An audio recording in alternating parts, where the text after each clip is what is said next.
Welcome back. So, in our first two sessions, we really dug into the what and the why. We defined that early instability window for GLP-1 therapy, and we laid out the case for a behavioral support layer. Well, today, we're getting practical. We're going to shift from the what to the how, really translating that whole idea into a disciplined operational system. We're going to walk through this in four parts. First, we'll diagnose the operational strain that, honestly, clinics are already feeling.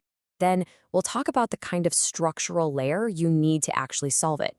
After that, we'll see the system in action. And then finally, we'll look at how this whole thing evolves from a simple workflow into a truly intelligent learning system. All right, so let's start with something I think everyone watching is going to recognize immediately. If you're managing GLP-1 patients, you know that those first 8 weeks, right, that initial titration phase, it creates this incredibly predictable and pretty intense pattern of operational strain on your team. And the data? Well, it tells the story loud and clear. When you look at large-scale claims analyses, you find this really stark reality. About 26% of new patients actually stop their GLP-1 therapy within the first 90 days. I mean, just let that sink in. More than 1 out of every 4 patients just doesn't make it past that initial window. But here's the thing. That 26% drop-off, it isn't spread out evenly over those 3 months. Not at all. The risk is massively front-loaded. You can see it right here on the chart. The danger of a patient just stopping is highest in that very first month. And that makes perfect sense, right?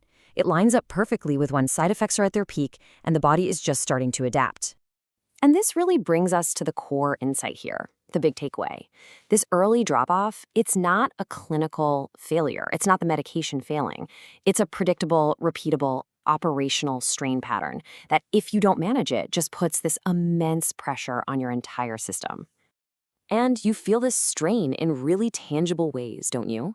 You see it in the sudden spikes in your staff's inbox. You feel it when you're answering the same questions about nausea over and over. Your providers get pulled into escalations that were totally preventable.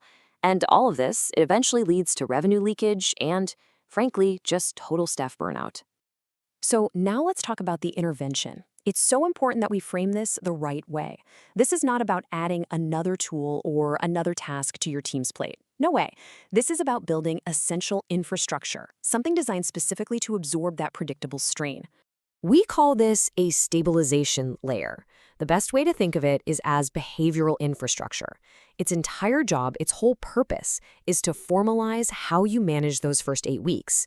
It creates a system that anticipates and absorbs all those known repeatable challenges before they can overwhelm your clinical team. The goal here is really twofold. You're creating stability for the patient, which in turn creates operational stability for the clinic. It's all about protecting your most valuable resource, your provider's time, and making sure it's aimed at problems that actually require clinical expertise, not just repetitive hand-holding. Okay, so let's get into the weeds a bit. How does this system actually work?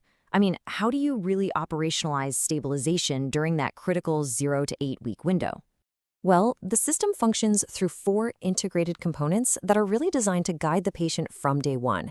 It all starts with a pre-dose orientation just to set expectations before that first injection. Then it delivers behavioral guidance that's actually tied to their dosing cycle. It conducts proactive check-ins to catch issues early, and this is key, it uses intelligent escalation to filter what actually needs your team's attention. And this is where that intelligent escalation really shines. The stabilization layer basically acts as a smart filter. It's built to absorb and handle that high volume of predictable low-stakes issues. Things like normalizing nausea, answering questions about dose timing. You know the drill. This frees up your team to focus only on the true clinical signals that actually require their expertise. So the core operational benefit here is just this dramatic reduction in the noise-to-signal ratio. Your clinical staff can finally stop sifting through this chaotic inbox full of low-priority messages and actually apply their expertise where it matters, where it really delivers value. But this is way more than just a one-way communication workflow. A truly effective stabilization layer has to be an intelligent system. It needs a powerful, embedded feedback loop. See, this system is designed to get smarter over time. It's constantly tracking how patients are engaging with the guidance it gives them. It's programmatically flagging the absolute earliest signals of instability. and it's identifying the behavioral patterns that predict who is most at risk of dropping off. And then it translates all that data into analytics you can actually use. This slide gives you a great example. So for a clinic starting with, say, a 74% 90-day retention, a stabilized group of patients can see that jump up to 85%. That extends how long patients stay on therapy and directly increases the patient lifetime value by over 20%.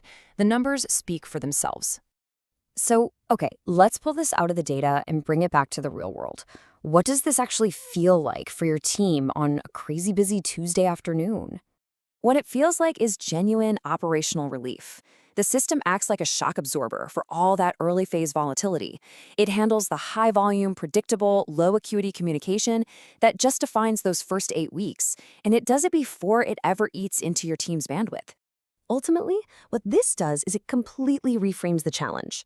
Managing that early phase of GLP-1 therapy moves from being this reactive, manual, and often totally chaotic effort into a core operational discipline. So here's the bottom line. By building a formal system around what every great clinic out there already knows, that those first 8 weeks are absolutely make or break, we hit 2 critical goals at once. We improve patient outcomes by getting more people over those early hurdles, and we build a more resilient and ultimately more sustainable clinical program. Because stability isn't just a nice goal to have, it's a strategic strength.